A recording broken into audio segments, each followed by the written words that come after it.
Bom, irmãos, nós vamos iniciar por aqui. Queria dar as boas-vindas para todos nessa live que nós estamos fazendo pelo Seminário CITES, como vocês estão vendo aqui, né? O logo do CITES aqui atrás.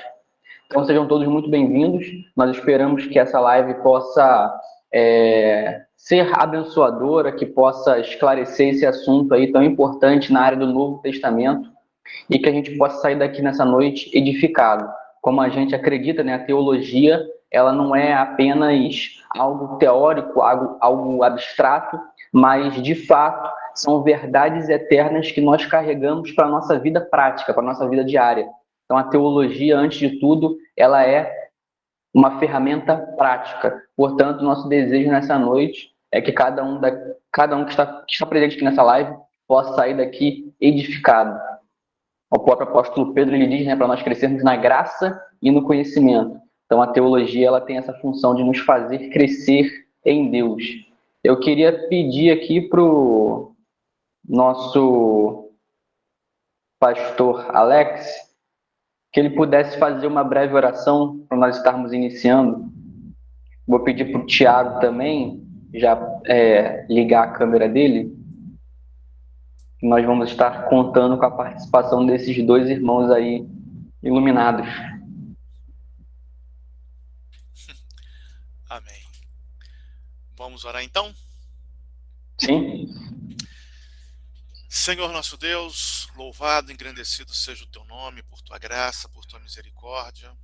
Agradecemos, Senhor, por mais um dia e no início, agora, Senhor, desta noite, te louvamos pela oportunidade de podermos estarmos reunidos, ainda que de forma remota, mas reunidos em torno da tua palavra, para podermos juntos ouvir, podermos juntos aprender, Senhor, e sairmos daqui desta live, Senhor, edificados para a glória do teu nome. Abençoe todos os teus filhos, Senhor, que já estão presentes nessa sala virtual, que tudo que for dito aqui venha edificá-los, Senhor, e venha cada vez mais nos mostrar a profundidade, a largura, Senhor, da tua sabedoria, da tua graça e da tua misericórdia.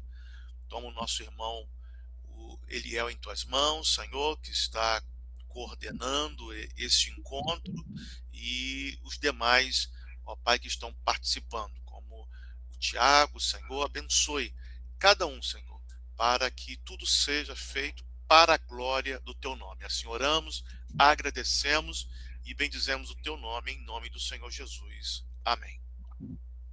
Amém. Eu gostaria de pedir para que o Tiago esteja se apresentando para os irmãos primeiro conhecerem, né? Saberem quem é, de onde vem, para onde vai, quem é o professor Tiago Coutinho. Nós temos aqui entre nós pessoas que já nos conhecem, né? Muitos alunos aqui, mas também pessoas que não são nossos alunos e que podem aproveitar essa oportunidade para nos conhecer um pouco melhor. Então, Tiago, por favor, se apresenta aí para o pessoal, fala quem você é, de onde você congrega, a sua formação também, por favor.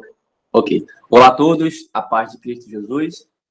Como o Eliel, que é o nosso coordenador, falou, eu me chamo Tiago Coutinho, eu sou professor de teologia e atuo no Betel, também dou aula em outros seminários. E a minha cadeira é teologia bíblica, teologia sistemática e teologia exegética, que são as minhas cadeiras de prática, a qual eu ministro e, pela graça de Deus, eu consigo ministrar essas aulas.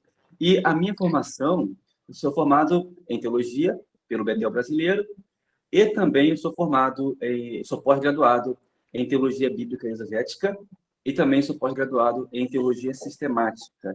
Então, eu entro nessas áreas, que é a teologia bíblica, sistemática e também a teologia exegética, onde eu consigo aplicar de forma doutrinal assuntos bíblicos práticos.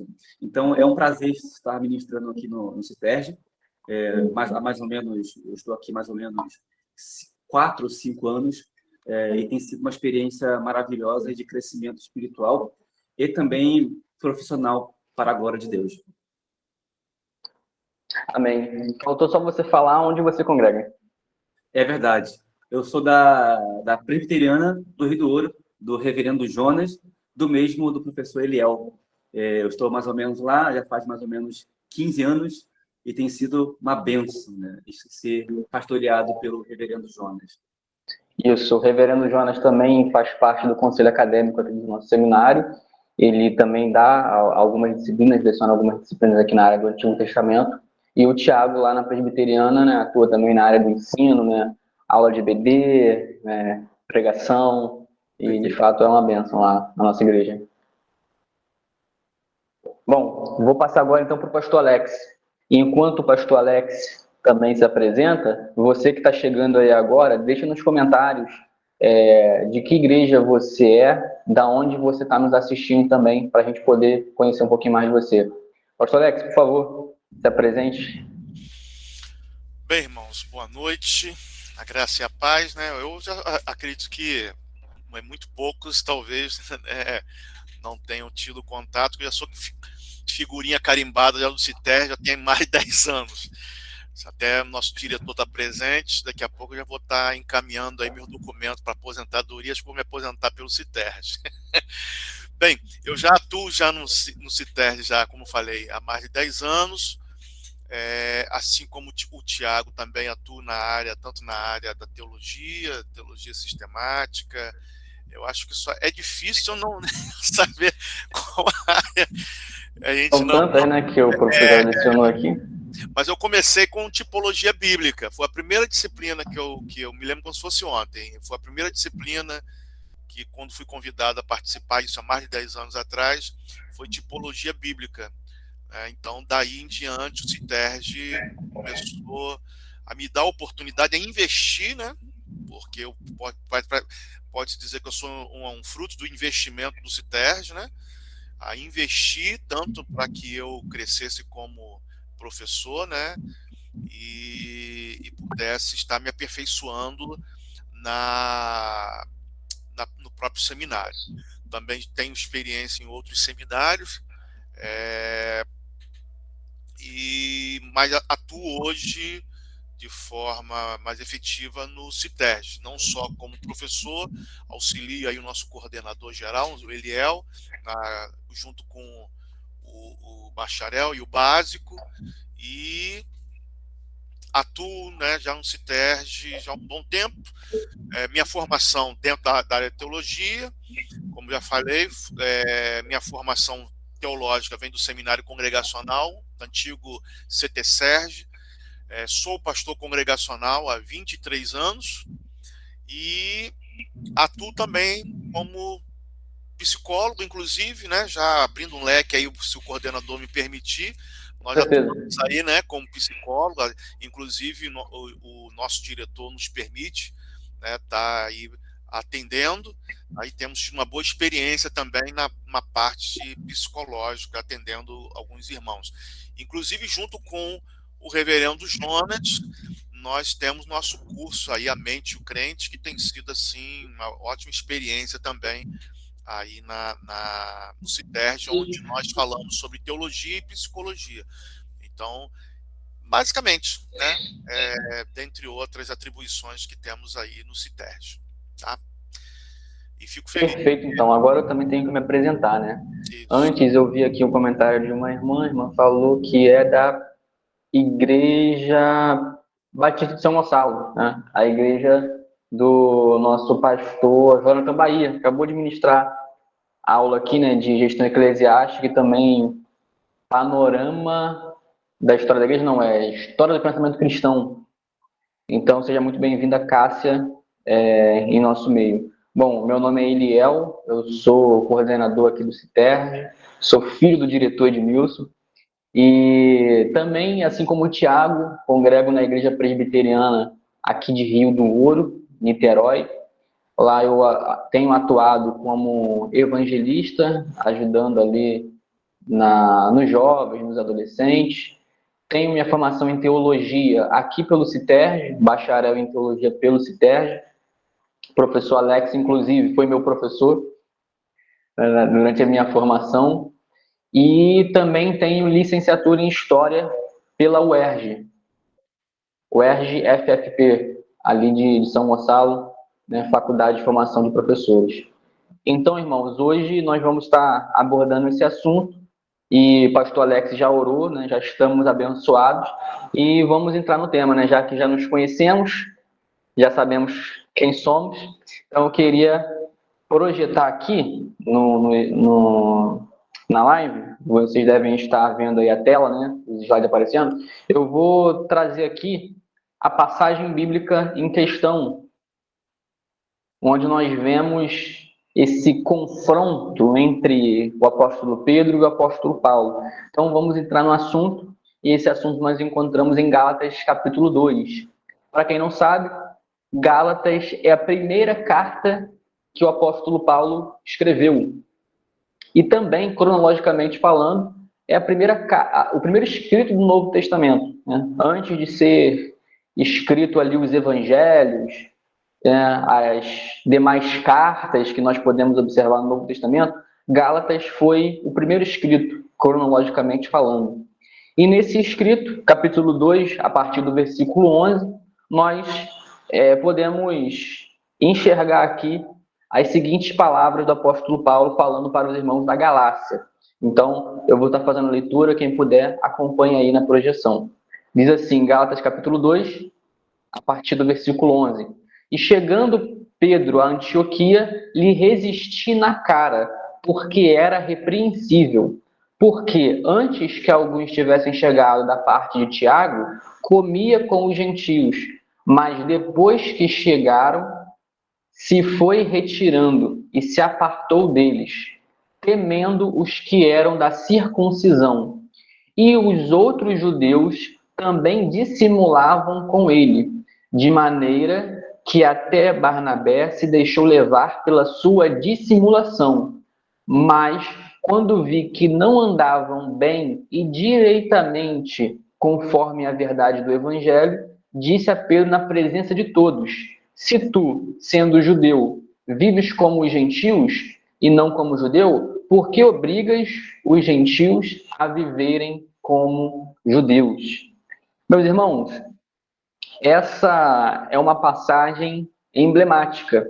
Essa é uma passagem muito forte.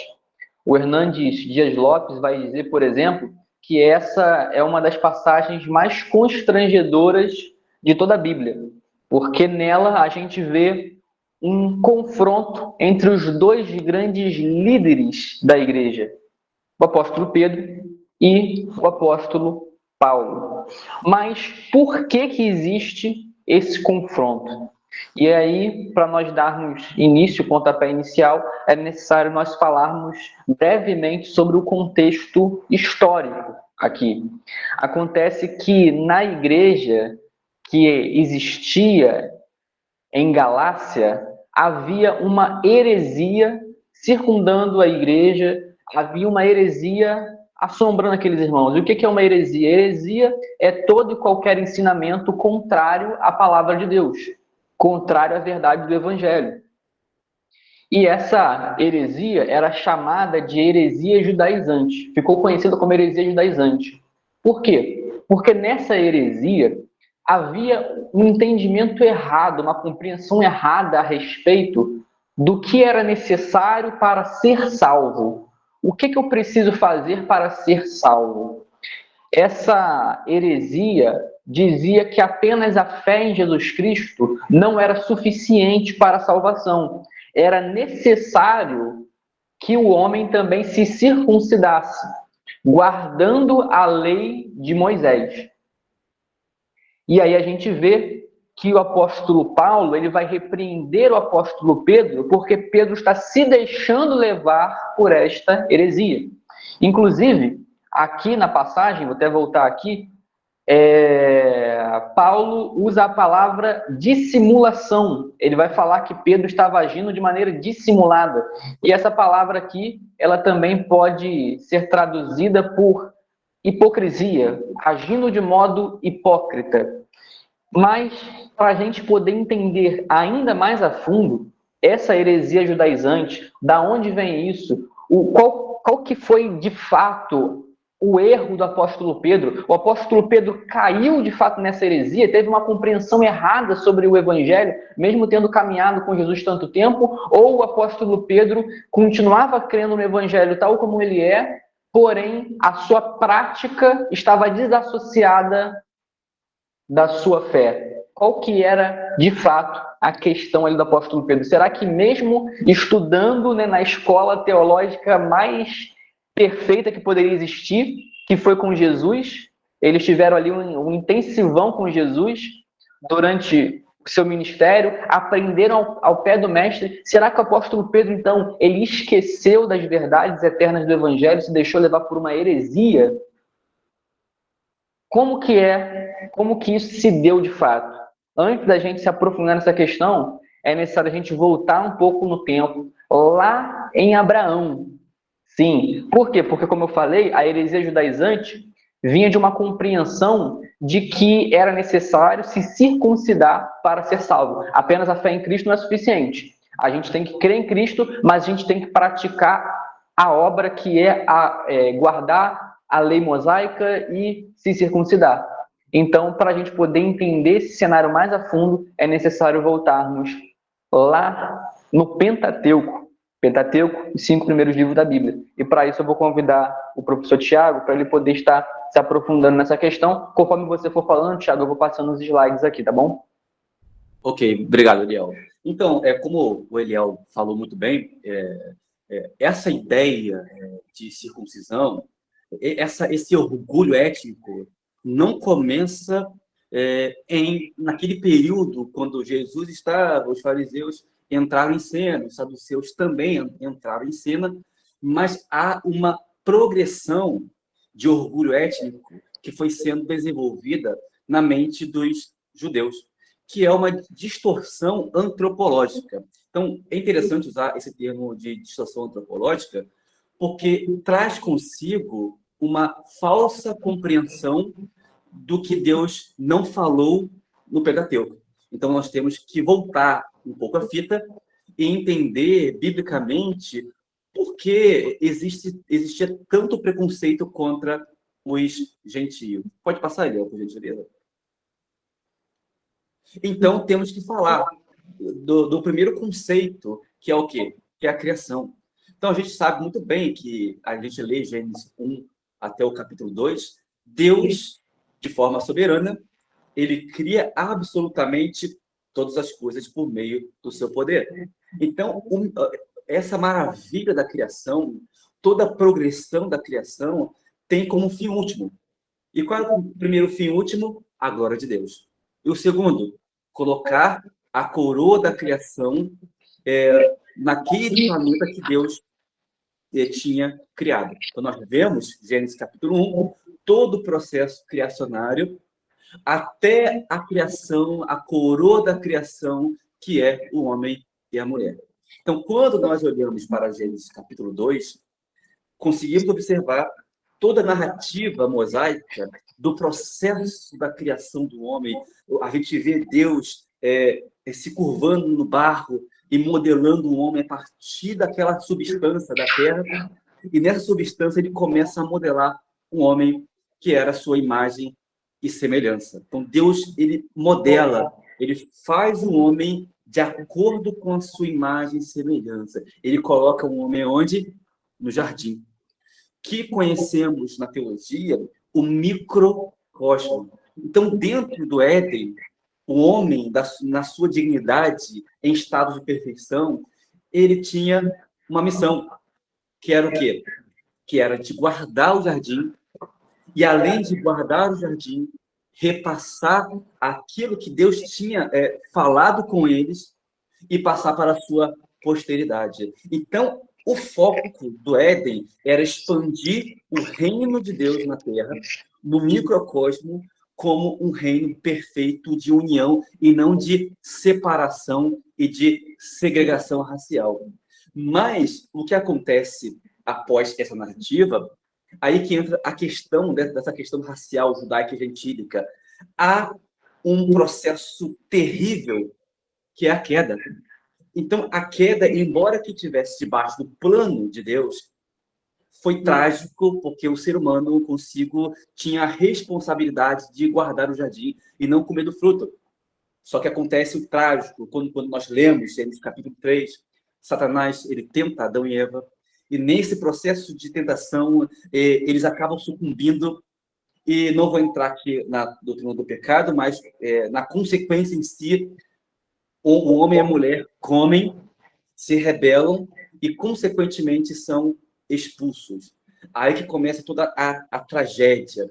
Após eles serem expulsos do jardim, há um regresso moral, intelectual, há um regresso ético. Tudo aquilo que Deus tinha colocado como a unidade racial, que não tinha raça ali, essa unidade cultural, agora o mundo se torna um mundo caótico.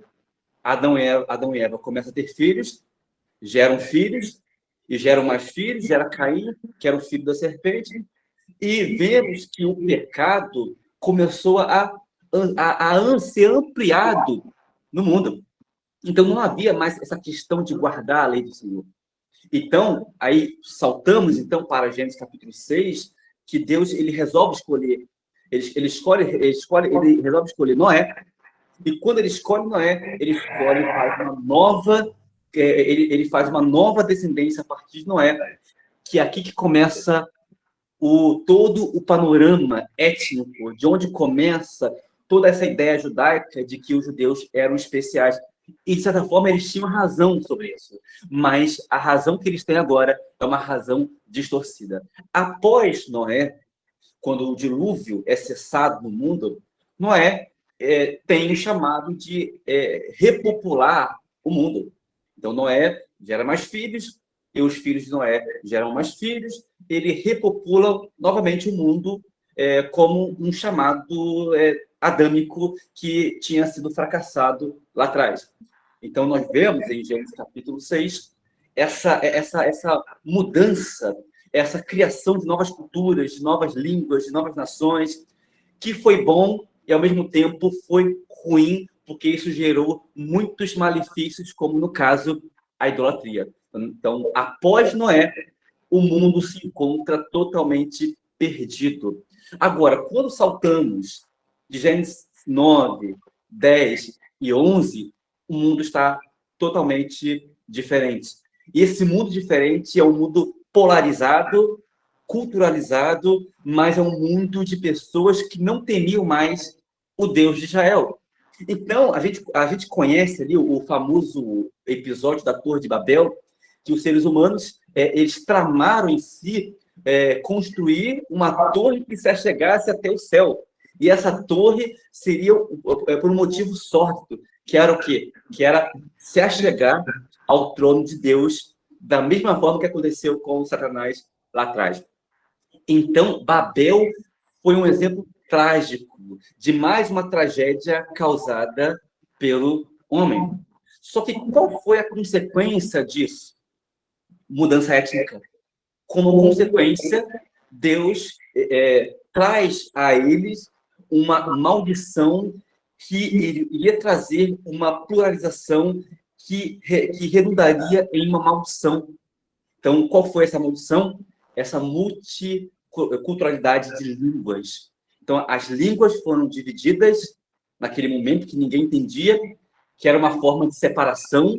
Então, naquele tempo de separação, aquelas pessoas são dispersas pelo mundo. Então, em Babel, nós encontramos uma separação étnica. Então, nós vemos aqui no slide, né, essa queda e a separação étnica, que mostra que é uma distorção da ordem original, porque Deus é um Deus de ordem.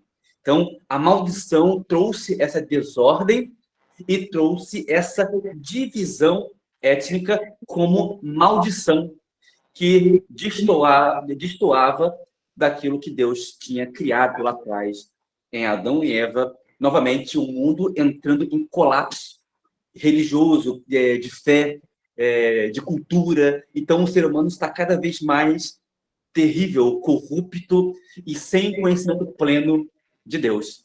Agora, próximo slide, por favor. Tudo isso gira em torno agora em Abraão. Abraão é é o nome-chave para o processo de escolha. Então, entre Gênesis 11 e 12, não se sabe quanto tempo se passou. Poderia ser 1000 anos. Então, não tem esse gap de tempo, desse lapso de tempo. Mas, no tempo de Abraão, havia em si só um mundo idólatra envolto de idolatria, uma cultura que não glorificava a Deus, uma cultura que não refletia o caráter e a glória do Redentor de Deus, do Deus de Israel. Eles tinham se esquecido do Senhor. Então, Deus escolhe quem? Abraão, para começar, aí que entra um novo povo, que é o povo da aliança. Então, aqui, Deus escolhe Abraão, a gente vê em Gênesis 12, versículo 1 ao versículo 9, ele chama Abraão para uma chamada, ele vai dizer, Abraão, sai da sua terra e do meio da sua parentela, vai para uma terra que eu te mostrarei. A gente vai entrar no contexto hebraico, que é o Lech Lechá, que é uma ordem expressa de missão. Então, dentro de Abraão, Deus escolhe fazer um povo, eleger um povo para si. Como que? Para quê? Tudo para estabelecer um reinado messiânico. Então, o objetivo primário, que era singular, que era separar um povo para si, para um processo, não um processo especial, porque eles tinham um sangue especial, mas era um processo redentivo que, naquele momento, eles não tinham ciência dessa grande obra redentiva, mas eles estavam olhando a si mesmo como agentes, como um povo especial. Então, próximo, por favor, para a gente adiantar. Sim, Thiago, deixa eu só complementar em cima do que você está falando, né? Eu acho interessante porque a gente vê que o povo de Israel, ele acabou caindo numa espécie de exclusivismo religioso, né? Que também foi na contramão do propósito. Deus chamou eles, né? Como está aí no slide, para eles serem uma nação santa, singular, separada por Deus, para um propósito redentivo. Então, a nação de Israel deveria ser luz para as demais nações, certo? E Deus também falou para Abraão, em ti serão benditas todas as famílias da terra. Então, Deus escolhe Abraão, né? Escolhe formar esse povo, que é o povo de Israel, para que através de Israel todos fossem abençoados. No entanto, o que Israel faz o oposto. Eles caem numa espécie de exclusivismo religioso, achando que Deus, né, Yahvé, é apenas para eles mesmos e não para os outros. Então, ao invés de, digamos aqui entre aspas, né, usando um termo que já é comum no Novo Testamento, mas ao invés deles evangelizarem os demais povos, eles se enclausulavam entre eles mesmos. E eu acho que um exemplo perfeito disso é o profeta Jonas. Jonas não queria ir pregar em Nínive porque ele não gostava dos ninivitas, ele tinha suas razões para isso, obviamente, mas era uma ideia de que aquele povo cruel não merecia uma oportunidade de arrependimento. Então, ele carrega ali com ele toda uma raiva, né, étnica, um ódio, né, e uma questão racial ali contra os demais povos, como se apenas aqueles que são descendentes de Abraão pudessem servir e amar Yahvé e ter a salvação, correto? Então, só queria fazer esse parênteses. Excelente. Esse processo missiológico que você levantou, Eliel, se chama a missão centrípeta, ou seja, Israel deveria ser farol das nações. Só que durante o processo da história de Israel, a gente vê duas coisas. Um desvio religioso, onde eles pisavam, eles entravam em idolatrias, e mesmo assim eles se autotitulavam como povo da aliança. E segundo, a omissão de não ser pregadores do nome de Israel, do nome do Senhor a todo mundo. O único que entendeu muito bem isso foi o rei Salomão. Quando ele constrói o templo, Salomão abre portas para o chamado das nações. E vemos ali a rainha de Sabá, que vinha, ouvia os conselhos de Salomão, ouvia a grandeza de Deus. Essa é chamada, conhecida como missão centrípeta, que é uma missão de ser farol e luz para o mundo. Ou seja, é uma esperança messiânica, escatológica, porque através da cultura judaica e da crença no Deus vivo verdadeiro, o povo veria quem é esse Deus.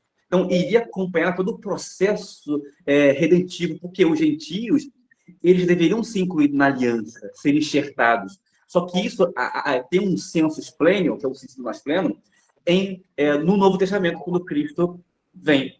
Só que há um processo muito terrível aí, que dentro da cultura mosaica, após Abraão ser escolhido, aí o povo de Israel vai para o exílio, Deus convoca Moisés para uma chamada de libertação, só que dentro do deserto começa a ser difundida uma mentalidade de superioridade, sendo que Deus não tinha falado isso.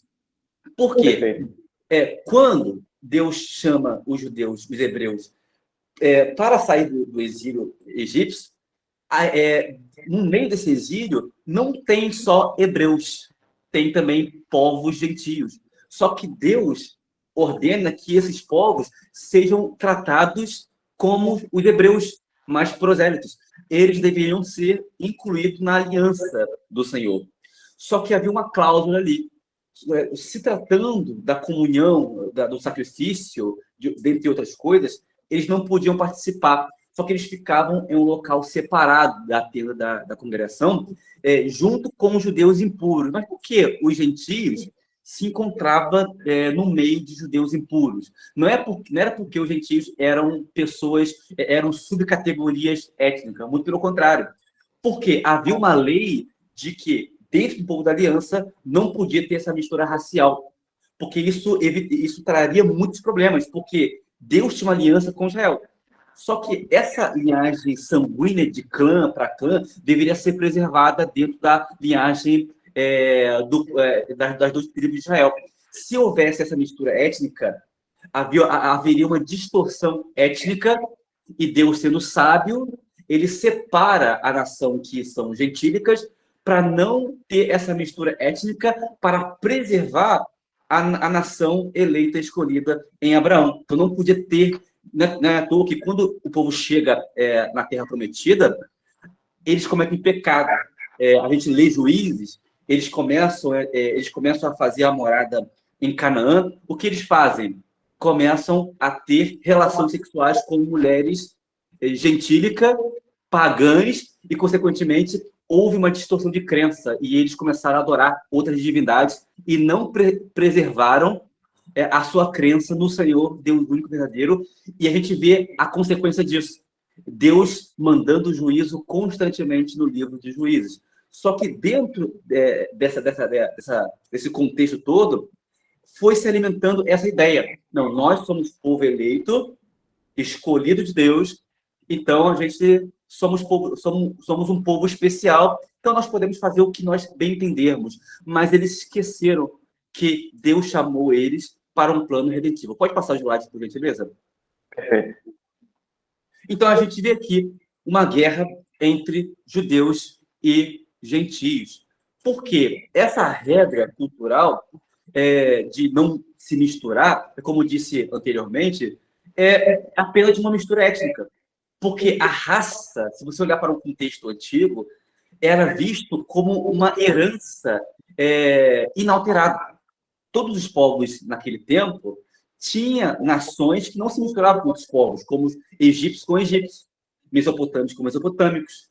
Então, em Israel, não seria diferente. Então, Deus ele preserva na aliança esse laço étnico de sangue para sangue. Só adiantar aqui para a gente ganhar tempo para o pastor Alex falar. Próximo slide, por favor. Então, próximo.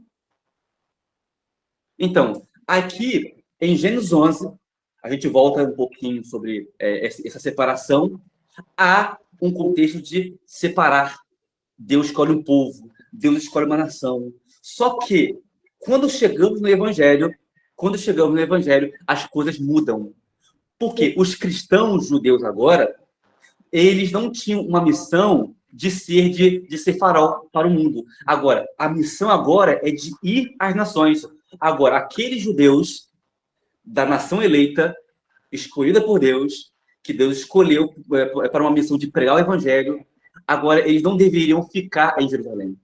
Quando Deus pede para eles ficarem em Jerusalém, eles pedem para ser revestidos.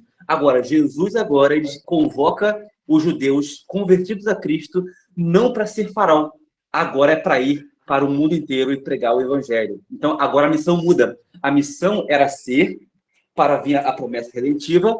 Quando Jesus vem, ele se encarna, agora ele tem uma missão de ir aos povos gentílicos, os quais eles tinham rejeitados lá atrás. Então, agora a missão muda. Agora a missão é enxertar os gentios a Cristo como cumprimento da aliança. Então, esse é um breve plano de fundo que eu queria falar com vocês aqui, brevemente, para não estender mais. Tá bom? Perfeito, Thiago. E também tem uma observação interessante aí, em cima do que você está falando, que a gente pode ver toda essa questão que foi apontada no Antigo Testamento, essa separação e tudo mais, a gente ainda vê no Novo Testamento, e a gente vê justamente o Evangelho quebrando esse muro, essa divisão entre judeus e gentios. E aí vocês podem refrescar a minha memória, e até quem está em casa pode dar um Google também, que o apóstolo Paulo, ele é confrontado por isso, porque ele é acusado, lá em Atos dos Apóstolos, de levar um gentil para dentro do templo, né? E no templo existia um muro de divisão entre judeus e gentios. E é até algo simbólico, realmente, os judeus tratavam, né, os gentios como se fosse uma sub-raça, uma espécie menor. E aí o apóstolo Paulo ele é acusado de levar gentios para o templo como algo absurdo. E aí, na sua defesa, o apóstolo Paulo vai dizer que Deus chamou ele e mandou ele pregar para os gentios. E é muito interessante o texto de Atos dos Apóstolos, que é escrito pelo médico Lucas, que também escreve o Evangelho de Lucas. Ele vai dizer que quando o apóstolo Paulo usa essa última palavra, gentios, os judeus eles ficam assim, eles ficam perplexos e falam: mate esse homem. Depois vocês procurem o texto, né, em questão, que é Atos dos Apóstolos. Depois eu vou pegar aqui e vou botar no chat. Mas o apóstolo Paulo, quando ele fala que foi chamado por Deus para pregar aos gentios, o povo então pede a cabeça dele. Então, isso é só para ilustrar o tamanho da divisão, da barreira que existia entre os judeus e gentios, que começa lá atrás, como o Thiago está falando aqui. E só um adendo, em Babel há uma separação. Agora, em Atos 2, no Pentecoste, há novamente esse ajuntamento. Então, em Babel, Deus separa. Agora, em Cristo, através do Santo Espírito, Deus ele ajunta de novo na unidade de Cristo todos os povos que estavam sendo dispersos lá atrás, em Babel. Agora não tem mais judeus e gentios. Então, no povo judeu, Cristo veio, agora ele ajunta no Pentecostes. Por isso que há essa divisão de línguas, porque ali traz um ajuntamento de tribos e raças, como nós lemos em Apocalipse, e que João viu, né? Povos de nações, povos, línguas reunidos no trono de Deus. Então, ali em Apocalipse, quebra as pernas dos judeus, mostrando que Cristo é o Senhor de todos os povos e não é somente Senhor dos judeus. Exatamente. A gente vê essa barreira sendo derrubada pelo Evangelho.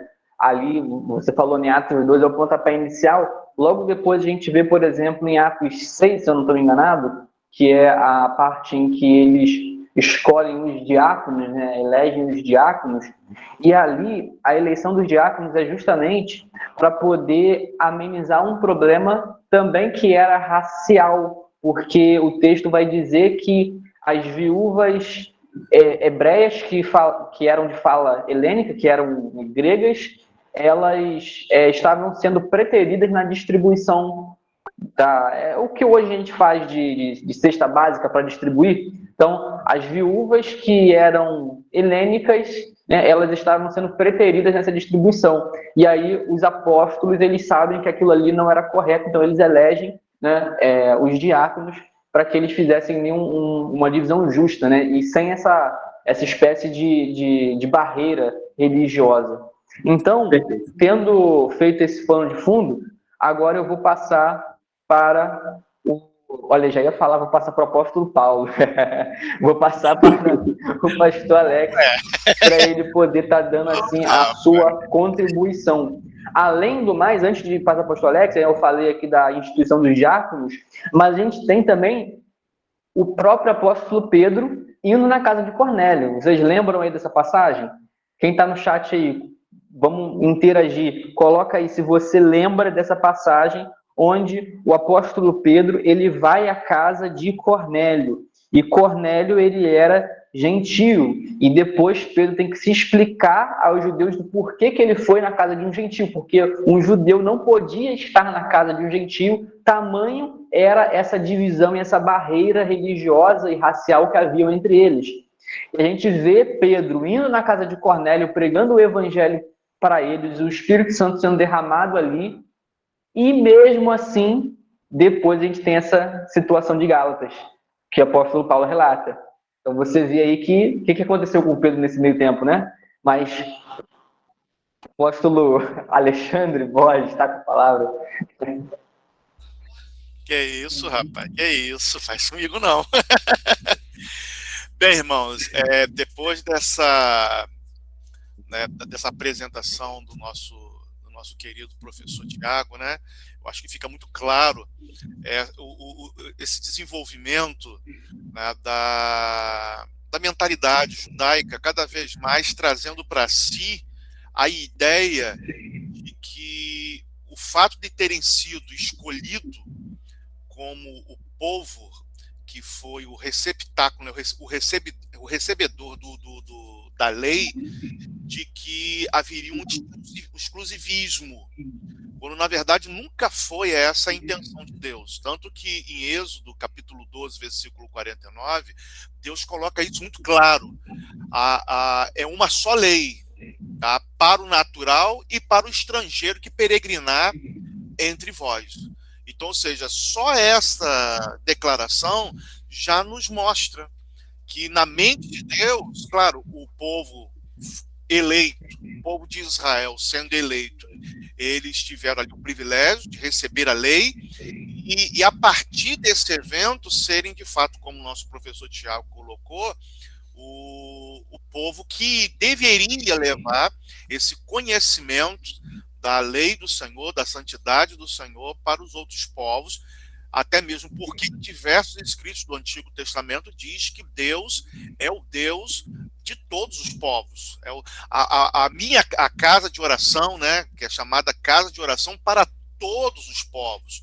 Então sempre houve essa mentalidade no Antigo Testamento de que sim, um povo eleito, escolhido, com a responsabilidade de levar a lei do Senhor para todos os povos, manifestar a lei e seguindo, demonstrar assim o caráter de Deus para todos os povos, mas que isso de maneira nenhuma fazia que daria a ideia de que Israel seria o único.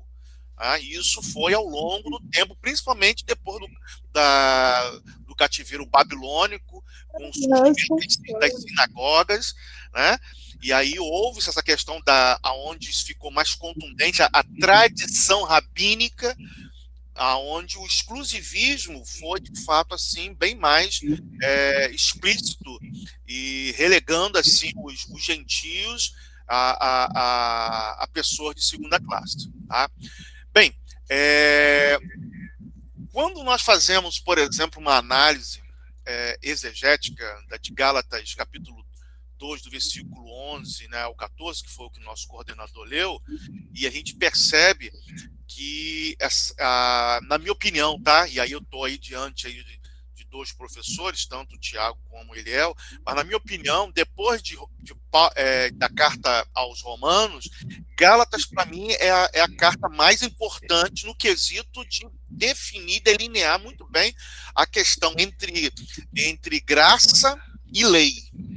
Então, Paulo, na carta aos Gálatas, ele bate doído, né, com relação ao que estava já acontecendo lá em Gálatas, principalmente que foi algo que surgiu depois do Concílio de Jerusalém, em Atos 15.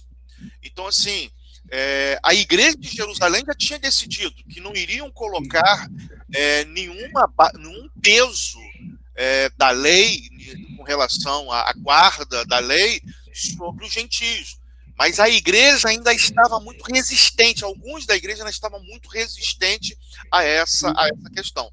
Então, quando Gálatas 2, capítulo 11, Gálatas capítulo 2, do versículo 11 ao 14, ela se situa justamente no momento crucial da igreja primitiva, tá? Após o concílio, quanto à questão da observância da lei para os gentios convertidos, o que gerava ainda uma certa tensão. Então, Paulo, ele confronta Pedro, e é interessante, eu até separei fazendo aqui uma análise aqui desse texto, com relação à consistência do comportamento de Pedro, que, na verdade, não era apenas, vamos ver que não era apenas uma questão de etiqueta, mas era uma questão que ameaçava até o cerne, a verdade do evangelho. Então, não é apenas uma briguinha de discussão de pontos de vistas, né? Mas era algo que estava realmente ameaçando ali a essência do próprio evangelho. E para isso, Paulo ele diz que primeiro ele resistiu, para nós termos a ideia, tá, da seriedade com que Paulo lidou com a situação. Ele diz que ele resistiu, tá? E na língua grega, né, no original, ali não é uma coisa pormenor, mas era uma resistência, era uma posição enérgica. Então, Paulo, ele foi enérgico com Pedro, e o que nos surpreende é pelo fato de que Pedro, como, né, o Eliel falou, Pedro, ele esteve desde o início com Cristo, teve essas experiências maravilhosas com o Senhor, mas Paulo, ele não apenas, diante de Pedro, ele não apenas se limitou a uma discordância privada. Essa resistência, ela foi, como ele diz, né, foi cara a cara.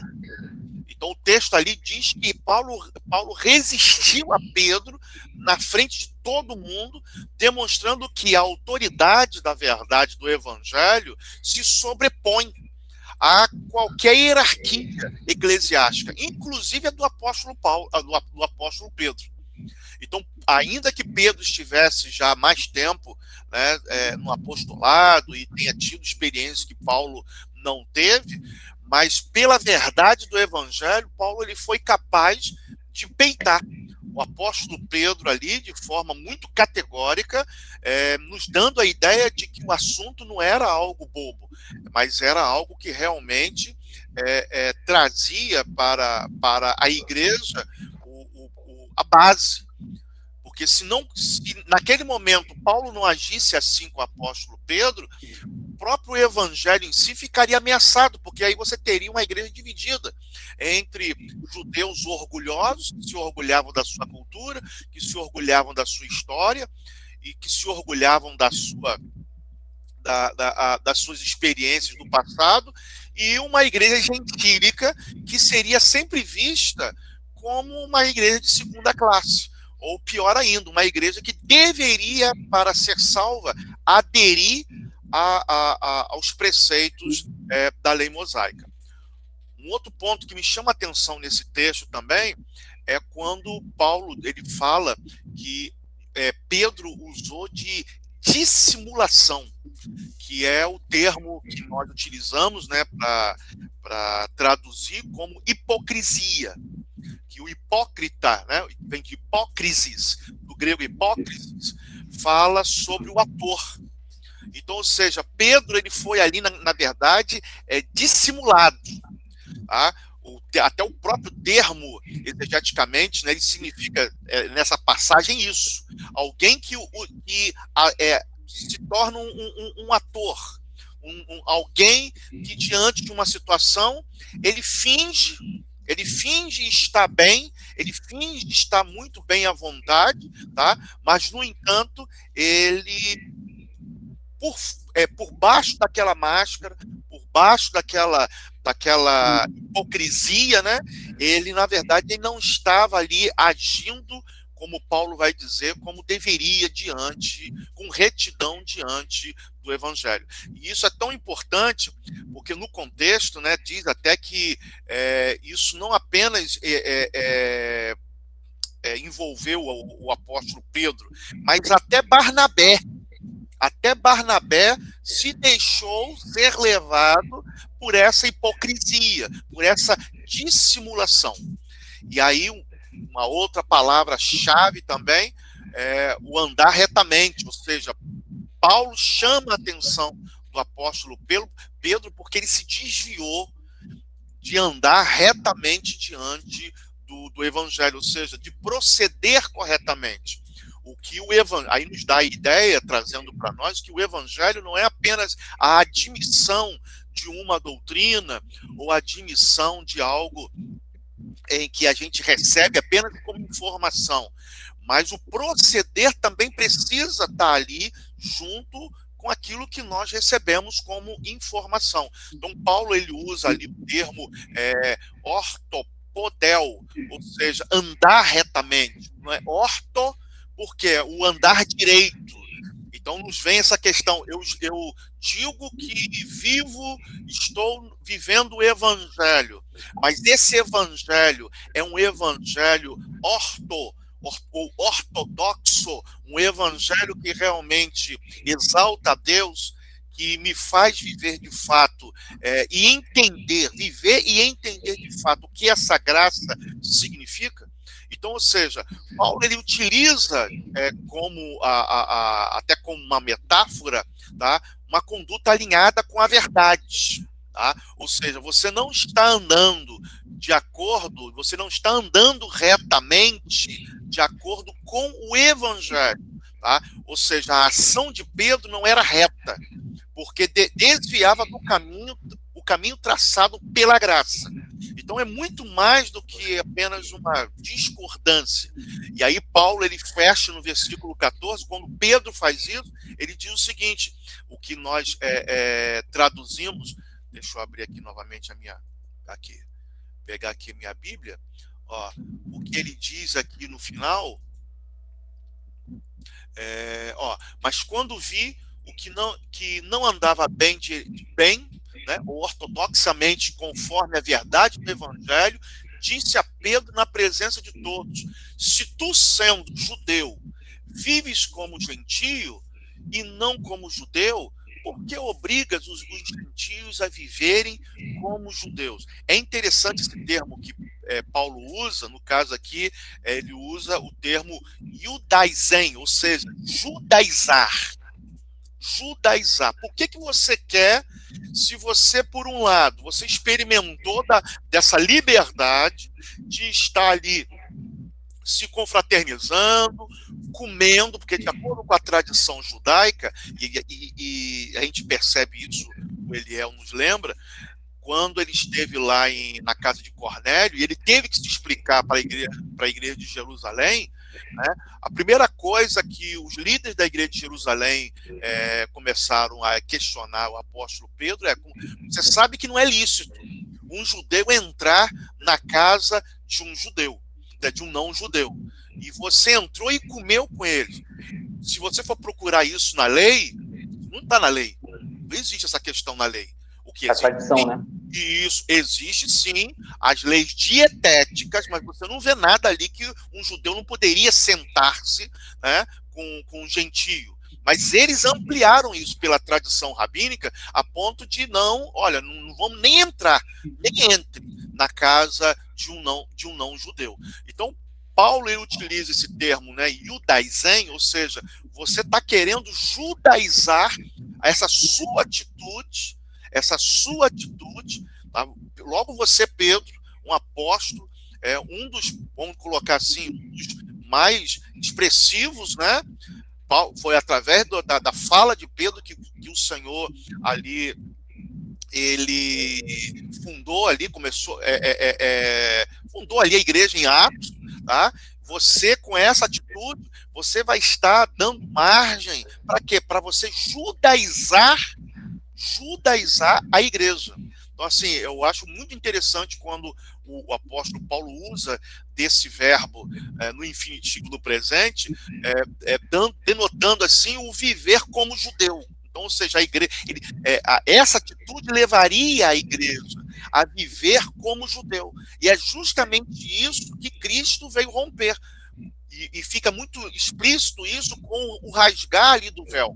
Ou seja, não é mais de acordo com os ditames da tradição judaica, mas seria agora única e exclusivamente pela graça. Ou seja, a graça da qual não obrigaria mais homens e mulheres que fossem resgatados por Cristo, não obrigaria esses homens e mulheres a estarem debaixo do peso do qual o próprio apóstolo Pedro ele alegou lá quando ele foi questionado lá em Jerusalém. Se nós não conseguimos, nós mesmos não conseguimos suportar o peso, por que nós vamos exigir isso dos não-judeus? Então, assim, só que aqui nessa experiência aqui lá em Antioquia, né, Pedro ele se esquece. E é claro, a gente também critica Pedro, mas é muito complicado. Não estou dizendo que ele está certo, mas é complicado você viver toda uma vida dentro de uma tradição milenar e, de repente, você romper com isso, de fato, tem que ser algo que é obra exclusiva realmente do Senhor. E mesmo assim, porque Pedro já tinha essa experiência lá em Cornélio, quando Deus falou para Pedro, né, não tenha como impuro, né, não tenha como impuro aquilo que eu santifiquei. Então, ou seja, os gentios já estavam santificados, já estavam purificados pela fé genuína em Cristo Jesus. E aí eu listei alguns argumentos. Não sei se de repente alguém, se bobear, eu engato aqui a primeira e vou, meus irmãos. Não sei se alguém quer falar alguma coisa, contribuir, mas eu fiz aqui alguns argumentos interessantes que Paulo usa, né, para confrontar Pedro. Não sei se alguém quer falar. Então, só para a gente poder colocar de novo o cenário na nossa frente, né? Então, Pedro, ele estava se deixando levar por aqueles que pregavam a heresia judaizante. E na heresia judaizante, além de ter esse preconceito contra quem era gentil, tinha também a prerrogativa de que eles tinham que se circuncidar para serem salvos. Então o apóstolo Pedro, ele começa a agir, né, de acordo com esse grupo, não necessariamente porque ele acredita naquela heresia, não porque ele acredita que a salvação depende da circuncisão, mas ele começa a agir mais por conta de uma pressão social, digamos assim, uma pressão dos judeus que faz ele agir contra aquilo que ele mesmo acredita? Seria mais ou menos nessa linha? Sim, e tem até um termo que Paulo usa quando Paulo fala sobre ele ter se afastado. Paulo usa um termo em grego que é interessante, que é phobomenos, ou seja, medo. Pedro, ele ficou com medo, receio de talvez perder, vamos dizer assim, a reputação dele, a reputação que ele tinha com os irmãos da circuncisão. Então, ou seja, Pedro, vamos colocar assim, ele se desviou momentaneamente por medo de perder a reputação, de ver com que, quando chega ali os irmãos ali de Jerusalém enviados por Tiago, então o apóstolo Paulo ele fala sobre isso, né? Ele diz que antes da chegada dos homens, da parte de Tiago, Pedro comia, né, com os gentios, demonstrando que compreendia a abolição das leis alimentares e a unidade em Cristo. É essa a questão. Então, assim, essa dissimulação de Pedro, ele queria fazer a política da boa vizinhança. Com os gentios aqui, eu vou demonstrar, não estou com vocês, não abro. Né? O evangelho é isso. O evangelho é nós derrubarmos as barreiras. O evangelho é estarmos em comunhão. Mas quando chega ali o pessoal da igreja de Jerusalém, de Tiago, Paulo ele diz que Pedro ele teve receio. Ele teve medo, uma fobia por conta, talvez, de perder a sua reputação perante aquela liderança, aqueles representantes ali da igreja de Tiago. Então, ou seja, não foi uma mudança por medo, né? Uma mudança motivada pelo medo. Ele se separou e é interessante que ele, ao fazer isso, ele acaba também ameaçando uma das maiores doutrinas do próprio Evangelho, que é a doutrina da justificação. Não é só uma questão de comunhão, ou uma questão, como às vezes acontece até mesmo nas nossas igrejas, aquela coisa boba, me desculpe, naquela coisa boba, sem sentido, de que você é pentecostal ou você é tradicional. E aí cria-se uma barreira, né, por conta de bobagem. O que estava acontecendo ali com Pedro não era isso. Não era uma questão se eles eram pentecostais ou se eles eram tradicionais. A questão ali é a própria justificação.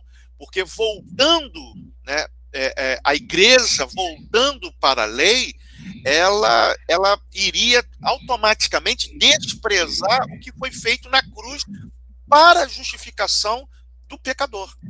Então, a igreja voltaria à questão de tentar justificar-se cumprindo a lei, ou seja, pelo seu esforço próprio, e não por aquilo que Cristo Jesus fez na cruz do Calvário. Ora, se isso é tanto para o judeu como para o não-judeu, aí Paulo vai até dizer isso em Romanos, aonde fica a arrogância? Né? Por quê? Porque eu sou judeu e eu faço, aconteço, eu guardo as tradições, mas não é por isso que eu sou salvo. Então, ou seja, não há motivo mais de arrogância, não há motivo de eu achar que por ser judeu eu sou o melhor, porque, na verdade, como Paulo frisa muito bem, a salvação é pela graça. Então, não é o que eu faço, mas essa atitude de Pedro, tá, com a chegada dos irmãos, levaria a igreja, e Gálatas, principalmente por isso que Paulo utiliza essa situação, ele exemplifica essa situação, né, para os Gálatas, para mostrar isso, que é o que estava acontecendo na igreja da Galácia. Ou seja, os irmãos estavam sendo levados a guardar dias, guardar festas, guardar a lei, para que fossem salvos. Então, seria um efeito em cadeia. Ou seja, a hipocrisia de Pedro, tá, arrastaria outros judeus, tá, arrastou outros judeus, como no caso Barnabé, companheiro de Paulo, que era uma figura respeitada, e ampliava, né, iria amplificar o perigo da dissimulação. Ou seja, não era só Pedro, agora também Barnabé, que era outra pessoa também, que na época era bem respeitado, tá? E com certeza isso iria implicar até nos resultados, implicações soteriológicas, ou seja, da própria salvação, porque iria mexer com a justificação e iria mexer também com a forma de como a salvação ia ser entendida. Ou seja, quando Paulo repreende Pedro, tá, publicamente, Paulo ele demonstra, sim, que a salvação repousa exclusivamente na fé em Cristo e não nas obras da lei, como é dito no versículo 16. Porque Oi? Não, pode concluir. Quando Pedro ele se separa dos gentios, ele estava mesmo indiretamente afirmando isso. Ele estava afirmando que a comunhão plena dependia do quê? Da observância dos rituais judaicos. O que iria fazer uma equivalência em negar, olha como é que uma coisa puxa a outra. Fazendo isso, mesmo que inconscientemente ou indiretamente, né, Pedro se desviando dessa maneira em seu comportamento, mas ele iria deixar a entender que a comunhão plena dependia do quê? Da observância de rituais judaicos, o que iria equivaler que nós iríamos chegar à conclusão de uma negação da suficiência da obra de Cristo. Então, olha como é que uma coisa, às vezes a gente lê essa passagem e acha que foi só uma discussãozinha, né? Boba, uma coisa assim de ponto de vista. Não, essa atitude de Pedro, se Paulo não corrigisse ali em Antioquia, se Paulo não confrontasse Pedro com toda a coragem e de forma tão séria como foi, poderia fazer com que a igreja, já no seu início, entendesse que para ter comunhão plena, tanto com Deus como uns com os outros, deveríamos voltar a guardar os preceitos da lei. Se não fosse assim, né, aí teríamos aí uma igreja já rachada, uma igreja de judeus orgulhosos, como eu falei, e uma igreja de gentios que são assim, são crentes de segunda classe, né? O ideal mesmo é ser judeu. E aí entraria a circuncisão, a guarda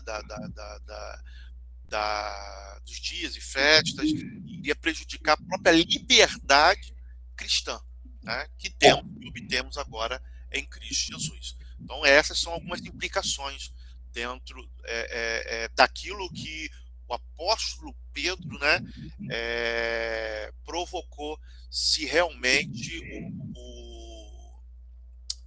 o apóstolo Paulo ele não tivesse intervido. Você passou até... Então, eu só queria, antes de entrar no que você está falando, né, questão das implicações teológicas, né, dessa má compreensão, dessa má atitude de Pedro, né? Mas antes disso, só queria recapitular aqui, que está no slide, dizendo, né, o que houve com Pedro e por que ele recuou. Aí tem aqui, caminho à heresia, ele aderiu à teologia judaizante, deixou de acreditar no evangelho? Não, falso. Qual é o que realmente aconteceu? Hipocrisia e medo, temor da pressão social dos homens da circuncisão, um instinto humano superando a convicção teológica. Então foi isso que aconteceu com Pedro. E a gente pode até pensar, nossa, se isso aconteceu com o apóstolo Pedro, quem dirá, né, com a gente, né, como nós não estamos sujeitos também a falhas e erros. E muitas vezes a gente pode pensar assim, poxa, mas como é que Pedro acreditava numa coisa, né, acreditava que somente Cristo era suficiente para a salvação, mas na prática ele agia de outro modo. Isso também acontece em nossas vidas, né? Muitas vezes nossas atitudes, as nossas ações pecaminosas não acompanham as nossas convicções teológicas. Por exemplo, você pode ter uma convicção teológica de que Deus ele está cuidando de você, ele é soberano, todo momento ele está cuidando de você. Mas mesmo diante dessa convicção teológica, se você anda ansioso, se você vive em ansiedade, se você vive preocupado com o dia de amanhã, essa também não seria uma atitude, um comportamento que está desassociado da sua convicção teológica? Sim, seria. Então, nós também incorremos nesse erro, né, que nós estamos vendo aqui o apóstolo Pedro cometer. Ele não acreditava nessa heresia, mas por medo, né, ele começou a agir de forma hipócrita. E aí entra todos esses quesitos que o pastor Alex está colocando, quase chamei de apóstolo de novo. O pastor Alex está colocando aqui, ó, que por que a reação de Paulo foi tão dura? Não era etiqueta, era sobre a própria salvação. Ó. O que estava em jogo era a suficiência da graça, a justificação pela fé, uma unidade inegociável da igreja. Então, o apóstolo Paulo ele vai dar um checkmate nesse problema aí, né? Ele diz, né, que separado está de Cristo todos aqueles que se justificavam pela lei. Sim. Então, segundo o nosso slide aí, se a justiça provém da lei, Cristo morreu em vão. Se as obras, né, como a separação alimentar, cerimonial judaica, são necessárias para a salvação, então o sacrifício de Cristo é nulo, é anulado. Né, como se o sacrifício de Cristo fosse pequeno. O sacrifício de Cristo não é suficiente para te salvar, você tem que fazer essas coisas. Então, era mais ou menos o que estava acontecendo por ali. Antes da gente partir para o próximo ponto, que vai falar aqui sobre a compreensão da graça, o pastor Alex mencionou Atos 15, que foi o Concílio de Jerusalém. Né? O Concílio de Jerusalém foi justamente para responder a essa demanda. O que é o concílio? O concílio é quando a igreja se reúne para resolver determinados assuntos. Então, havia muitos assuntos pendentes, um disse-me-disse, então os líderes da igreja se reúnem em um concílio para tomar resoluções, para tomar caminhos claros que orientariam a igreja. Então, em Atos capítulo 15, a gente tem um concílio de Jerusalém, onde os principais líderes da igreja se reúnem para justamente resolver essa questão. Como que a gente compreende o evangelho, como que o evangelho chega aos gentios. E em Atos 15, nesse concílio, é batido o martelo que os gentios, eles são purificados pela fé. Eles não precisam complementar com obras e tudo mais. Agora vem a questão, né, o pastor Alex. Existem autores que colocam Atos capítulo 15 como depois desse confronto entre Paulo e Pedro, né? E tem outros estudiosos que colocam depois, né? Alguns colocam esse fato antes, outros colocam depois. Não é verdade? Por exemplo, o Hernandes Dias Lopes, ele menciona no livro dele, né, Disposição aos Gálatas, que ele fala, né, que existem várias teorias, mas ele acredita que Atos capítulo 15, o concílio de Jerusalém, aconteceu depois desse confronto entre Paulo e Pedro, né? Então esse concílio de Jerusalém, em Atos 15, seria até uma forma de remediar problemas que estavam acontecendo ali na região da Galácia. Então são leituras possíveis, né? Isso aqui também é um ponto interessante, né? Na teologia, a gente tem determinados pontos onde vão ter ali posições e pontos de vista diferentes, né? Por exemplo, o pastor Alex colocou aqui que Atos capítulo 15, o concílio de Jerusalém, ocorreu antes dessa confusão entre Paulo e Pedro. Ou seja, Pedro, ele estava sabendo da resolução do concílio, né? E agiu contrariamente a essa convicção. Já eu estou colocando uma outra visão, eu estou colocando que o concílio de Jerusalém aconteceu depois dessa confusão entre Paulo e Pedro. As duas leituras são possíveis, porque é uma questão de datação, né? De você descobrir ali a data em que ocorreu esse conflito entre Paulo e Pedro e a data que ocorreu o concílio. As duas leituras são possíveis.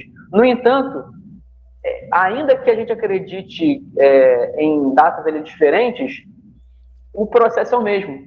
Pedro agiu contrário à convicção dele, né? E ele agiu de maneira dissimulada, né? E a igreja havia decidiu depois, que de fato a fé é única e suficientemente, suficiente, né, para salvação. Foi até redundante, única e suficientemente para salvação.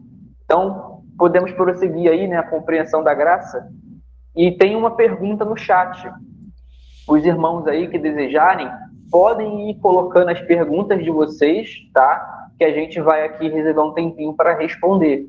A Márcia Farias, ela pergunta que, né, esse preconceito ainda existe hoje, diversos arraiais do povo de Deus, e às vezes cada denominação não quer levantar sua bandeira.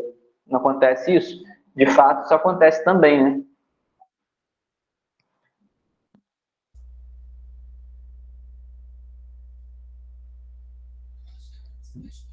Depois a gente responde aí mais as perguntas dos irmãos. Vamos prosseguir aqui, então? A compreensão da graça? Não entendi, ela fez a pergunta...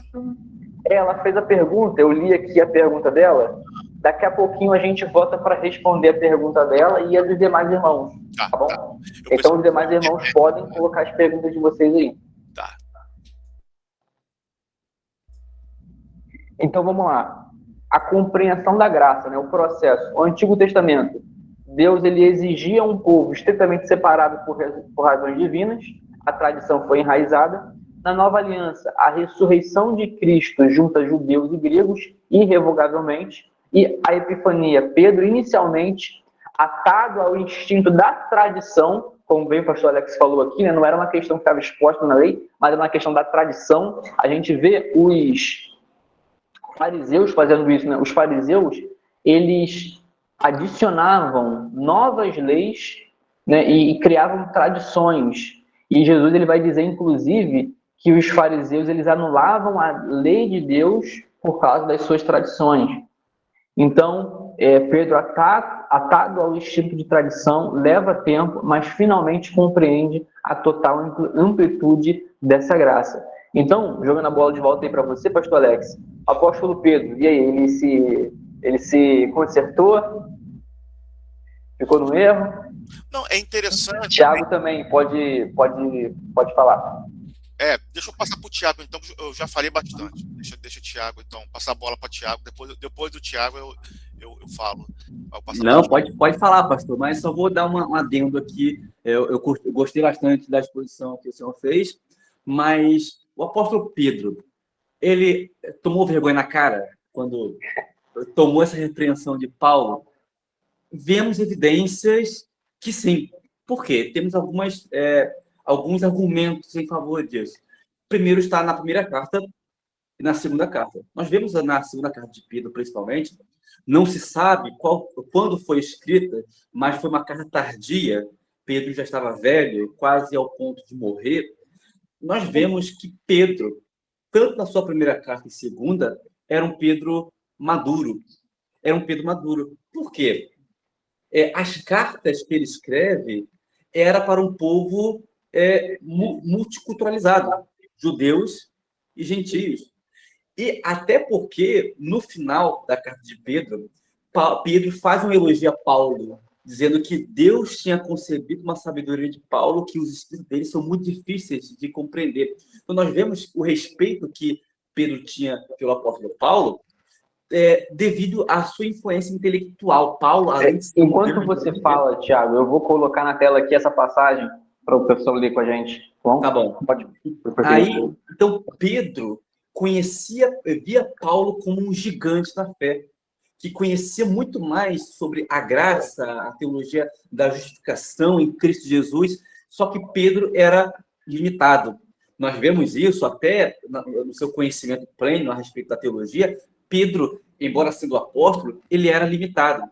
Se você pegar os manuscritos paulinos e pedrino, você vê claramente que Pedro havia uma limitação intelectual, teológica aprofundada. Pedro era um grande missionário, mas Paulo era um gigante. Então, Deus escolhe Paulo, Cristo escolhe Paulo, para trazer e desenvolver essa teologia que foi construída em Gênesis e termina em Cristo. Então, Pedro vai elogiar Paulo. Não sei se o Eliel colocou aí, né? A tela já. Tá. Então, deixa eu ver aqui. Aí Pedro vai dizer, no verso 19, né? Verso 15. E tende por salvação a longanimidade do nosso Senhor, como também o nosso amado irmão Paulo vos escreveu, segundo a sabedoria que lhe foi dado, falando disso, como em todas as suas epístolas, entre as quais há pontos difíceis de entender, que os indoutos e inconstantes torcem, igualmente as outras escrituras por sua própria perdição. Então, Pedro invoca aqui duas coisas. O conhecimento de Paulo a respeito da salvação pela graça e pela fé em Cristo Jesus, e tinham gente que estava cometendo dois pecados. Primeiro, distorcer a graça, trazendo em si uma libertinagem, e Judas vai trazer de novo em sua carta essa ideia de que ele vai escrever que as pessoas, tendo conhecimento da graça de Deus, mancha até as suas vestes contaminadas pelo pecado, porque, novamente, no período de Judas escreve, Pedro também escreve, e tinham pessoas distorcendo o ensino de Paulo. Então, nós vemos aqui Pedro, alguém consciente que compreendeu o que é o Evangelho, e ele exalta Paulo pela sabedoria dele. Então, tipo assim, ele vê Paulo como um sábio. E o texto está claramente nos mostrando que Pedro agora está maduro, ele entende nesse momento o que é a graça do Senhor, o que é a salvação por meio de Cristo Jesus, a singularidade de Cristo. E Pedro agora não se curva diante dos judeus sectários, agora ele se curva diante de Cristo Jesus, como o único somente Salvador, e ele é o Senhor de todos os povos. Tiago, eu acho muito interessante a gente frisar aqui também, os irmãos ignorem aí, tá, a propaganda das Casas de Bahia aí aparecendo vou focar na Bíblia aqui. Olha só, ali o apóstolo Pedro, ele fala, né, igualmente às outras escrituras, ele está ali colocando os escritos do apóstolo Paulo, né, ele está reconhecendo os escritos de Paulo como Oi? Como a palavra de Deus. Exatamente. Então, assim, a gente vê que Pedro, ele tem ali uma humildade muito grande em aceitar ser corrigido por um cara que estava chegando agora, digamos assim, né? Existia ali na igreja de Corinto, por exemplo, aquele grupo que dizia: eu sou do apóstolo Paulo, eu sou do apóstolo Pedro, eu sou de Apolo, e aqueles que diziam assim: eu sou do apóstolo Pedro, eles falavam: não, eu sou do apóstolo Pedro, Paulo nem andou com Jesus, que apóstolo é esse, né? Então existia ali, poderia existir, na verdade, uma certa rivalidade e tal, mas não. Pedro, ele tem a humildade de ser corrigido e aceitar a correção de alguém que se converteu ao evangelho e que conheceu Cristo depois dele. E isso também demonstra uma grandeza, né, de assim, um posicionamento realmente cristocêntrico. Se por um lado ele tropeçou ali antes, mas ele realmente se consertou e aceitou a correção de Paulo. Ele poderia ficar, né, chateado com o apóstolo Paulo, né, não ficar em birrinha, mas não, ele elogia o apóstolo Paulo em seu próprio escrito, tendo o apóstolo Paulo confrontado ele face a face. Isso também nos leva à seguinte compreensão, que o evangelho ali, ele não tinha mimimi, né? Não tinha essa de, vou ficar chateado com meu irmão, poxa, não me deu boa noite, não me deu a paz do Senhor, poxa, não sei o que, qualquer coisinha é birra, é briga, não. Aqui você vê realmente um comportamento de irmãos, que confronta quando tem que confrontar, e não fica chateado um com o outro, não. Porque aquele que confronta, aquele que chama atenção, é realmente porque ama, né? Então, o apóstolo Pedro, ele tem aí essa maturidade de aceitar a repreensão do apóstolo Paulo, e isso é muito significante, muito bonito de ver.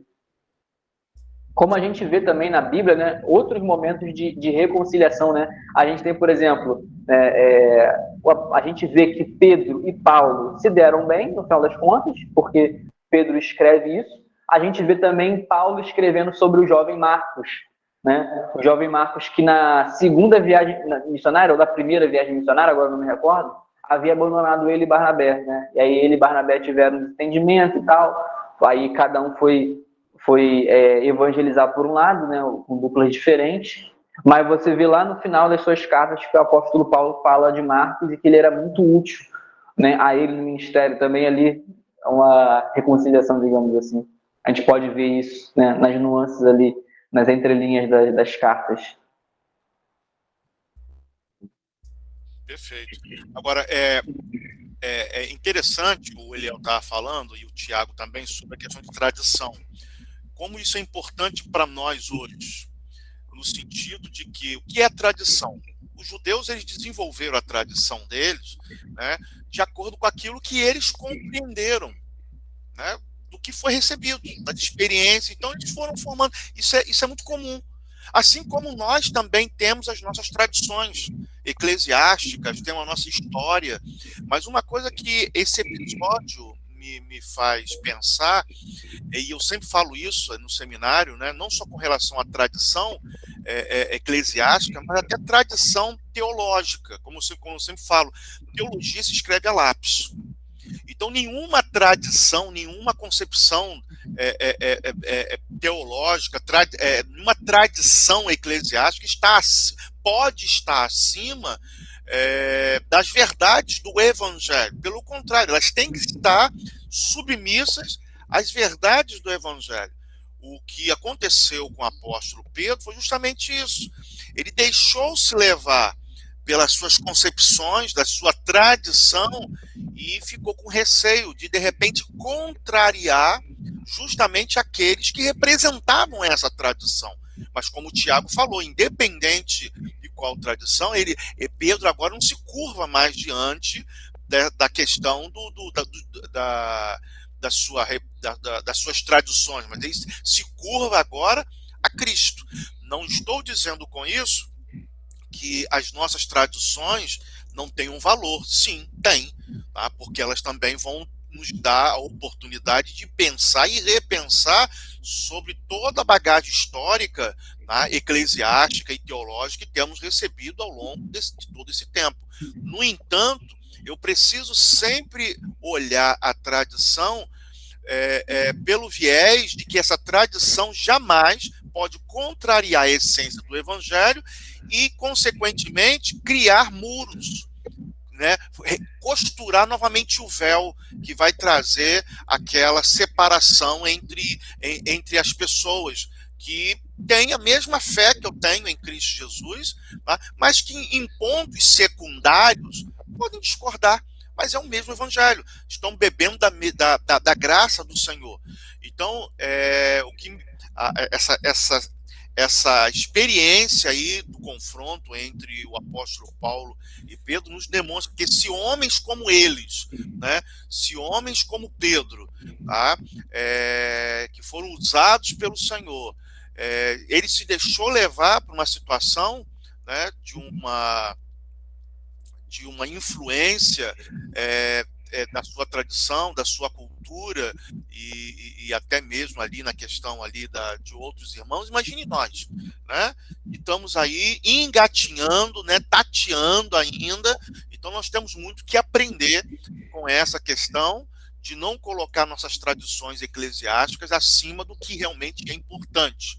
Tá? Salvação é através de Cristo Jesus, efetivado pela graça, onde fomos chamados, justificados, santificados e seremos glorificados quando Cristo Jesus voltar. E isso aí, né, nós não podemos abrir mão. Agora, colocar o que é secundário, ou até mesmo como acontece hoje em nosso meio, como a nossa irmã Márcia falou, né, do sentido de criar uma divisão por questões bobas, como, por exemplo, usos e costumes, né, ou os mais escandalosos, né, como já vimos aí, igrejas voltando aí para o judaísmo, tentando pegar elementos.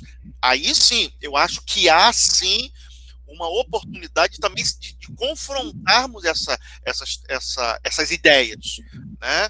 E fazer com que o nosso povo volte para a essência do verdadeiro evangelho. Verdade. E a gente vê, né, pastor Alex, nessa linha que você está falando aí, que Paulo ele era irredutível com a heresia, né? Sim. Ele não pegou leve ali com a heresia. Então, Sim. assim, a gente também tem que ter esse entendimento. E tem muitas pessoas que falam assim, não, tem tal igreja ou tal seita ali que está falando algo errado, mas Jesus falou que quem não é contra nós é por nós. Mas o mesmo Jesus que falou quem não é contra nós é por nós, ele também falou quem comigo não ajunta, espalha. Sim. Então, assim, a gente precisa ter essa compreensão, né? O apóstolo Paulo ele falou que qualquer pessoa que trouxesse um outro evangelho seja anátema. Então, a gente também precisa entender o que realmente está dentro das quatro linhas da palavra e aquilo que sai. Aquilo que fere as doutrinas básicas, como a divindade de Cristo, né?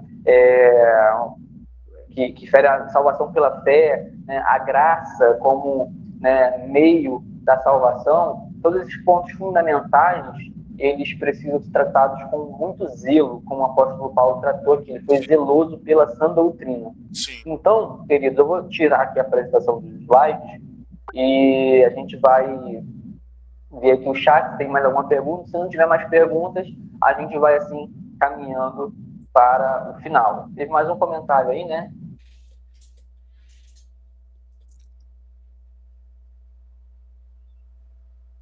Sim, né? A Márcia comentou aqui, infelizmente, a atitude de Pedro, né? Olhando para a atualidade, tem afastado muitas pessoas da igreja, assim, com certeza. Eu vejo umas coisas na internet, assim, né? Tem acontecido no meio das igrejas. Hoje mesmo eu vi um vídeo, né? E aí eu pensei, depois que eu vi o vídeo, eu pensei, rapaz, ainda bem que eu já sou crente. Porque se eu não fosse crente e visse essas coisas aí, depender disso, eu nunca ia pisar numa igreja. Porque a gente vê muitas coisas aí, né? Bizarras, infelizmente. Vou tirar a apresentação aqui.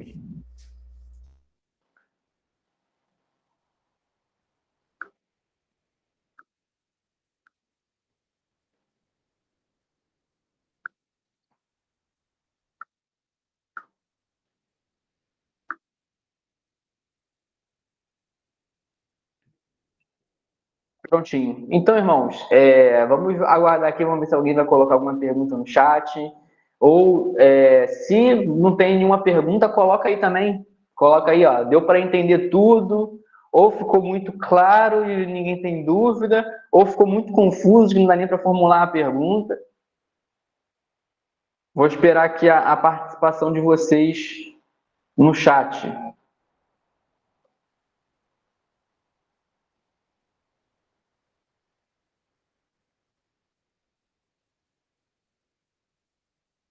Enquanto o pessoal pensa aí, obrigado, Márcia. Enquanto o pessoal pensa aí, talvez colocar alguma dúvida, alguma pergunta, né? Falar para vocês aqui, né? Os que já são alunos, né? Temos muitos alunos aqui. Então, obrigado pela participação de vocês. E para você que não é aluno, você está convidado, tá? A assistir uma aula experimental conosco no Citerge, onde você vai poder aí estudar muitos assuntos como esse que nós estudamos aqui, né? Nós percorremos aí por todo o Antigo Testamento, Novo Testamento, teologia sistemática, são disciplinas e matérias essenciais para o nosso crescimento, né? Então a gente sempre fala aqui sobre a importância de estar estudando a palavra de Deus, a importância da gente crescer na graça e no conhecimento, né? A gente vê que a palavra diz que a gente precisa estar preparado, o próprio apóstolo Pedro ele fala, né, nas suas cartas, que a gente tem que estar preparado para responder a qualquer um que perguntar a razão da nossa esperança. Então a gente tem que estar preparado, né, conhecer a palavra, conhecer as histórias bíblicas, conhecer a doutrina da salvação, para que a nossa fé esteja cada vez mais fortalecida. Se até o apóstolo Pedro ele, né, cometeu aí esse grande erro ali, né, quase escorregou numa heresia, quem dirá nós? Então nós precisamos ser crentes bereanos, né? Quem que é o crente bereano? O crente bereano é aquele que ouve e confere na palavra para ver se aquilo que está sendo dito está de acordo ou não com as Sagradas Escrituras. Então nós precisamos ser críticos em relação àquilo que nós temos ouvido, né? Aquilo que nós temos nos alimentado, né? Jesus, ele sendo o próprio Deus, sendo a própria palavra de Deus encarnada, o verbo encarnado, ele mesmo assim, ele era um hábil estudioso das Escrituras. Então, quem dirá nós? Não é pastor Alex, Tiago, nós temos que estudar as Escrituras porque é de uma importância muito grande para as nossas vidas. Então, vocês aí estão convidados a assistirem uma aula experimental, tanto no bacharel quanto no básico em teologia, que são as nossas duas turmas aqui, e todos os cursos eles funcionam na modalidade híbrida, então você pode assistir presencialmente, você pode assistir online, ou pode assistir a gravação da aula. São 3 modalidades em uma matrícula só. Então você faz a matrícula e você fica à vontade para vir presencialmente, ou assistir ao vivo, ou assistir a gravação na plataforma. A gente tem uma plataforma nova, onde todas as aulas estão disponíveis, material didático, tá muito bonito, muito bacana, e a gente deseja ver você aqui conosco, tá bom? Pastor Alex, Tiago, palavras finais? Então, eu quero encorajar vocês a estudar teologia, porque além de ser obrigatório para nós cristãos, que nós devemos crescer na graça e no conhecimento de Deus, a teologia é importante porque na teologia a gente glorifica Deus com mais intensidade e servimos os nossos irmãos da melhor forma possível. Não digo que não é possível sem a teologia, mas a teologia te dá ferramentas necessárias para que você possa compreender a palavra de forma eficaz e o Espírito Santo vai poder te usar mais além do que já te usa nesse momento. Então, se a gente pode ser usado mais na área teológica, na área do ensino, então vamos entrar de cabeça e aprender mais do Senhor, da sua palavra, e como usar ferramentas para evangelizar e também abençoar a Igreja de Cristo. Perfeito. Bem, irmãos, o perigo dos judaizantes nunca foi, de fato, extinto. Hoje ainda a igreja ela sofre com isso. Os judaizantes eles são muito sedutores, até mesmo porque é sempre envolto de uma possibilidade de uma espiritualidade maior, tá? Mas o que precisamos todo instante como igreja do Senhor nesses dias é voltarmos, como foi dito pelo nosso professor Tiago, pelo professor Eliel, é voltarmos para as Escrituras e estudarmos realmente, de fato, a Bíblia com seriedade e deixando de lado tudo aquilo que nós sabemos que não condiz com a palavra do Senhor. É muito fácil, às vezes, por conta de um ativismo ou por conta da procura de uma novidade para a igreja, nos enveredarmos por doutrinas totalmente equivocadas, que, na verdade, ainda que tenha talvez uma boa intenção, mas não condiz com a essência do genuíno evangelho, que é nos trazer, de fato, a liberdade cristã. Agora, detalhe, liberdade cristã não quer dizer necessariamente licença para o pecado, tá? Mas a liberdade cristã é a emancipação, tá? Que nos leva de sistemas, tá? Como o dos judaizantes, sistemas baseados em méritos, que, na verdade, ao invés de unir o povo de Deus, acaba separando, classificando uns como mais espirituais ou menos espirituais. Se isso tem ocorrido na sua igreja, tá? Cuidado, tá? E faça como o apóstolo Paulo, tá? Aponte ali o erro.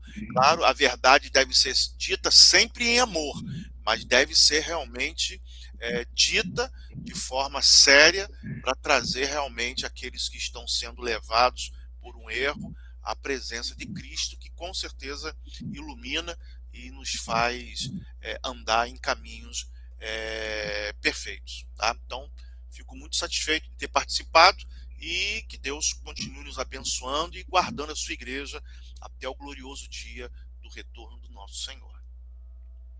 Amém. Bom, irmãos, muito obrigado então pela participação de vocês. Temos aqui alguns comentários, né?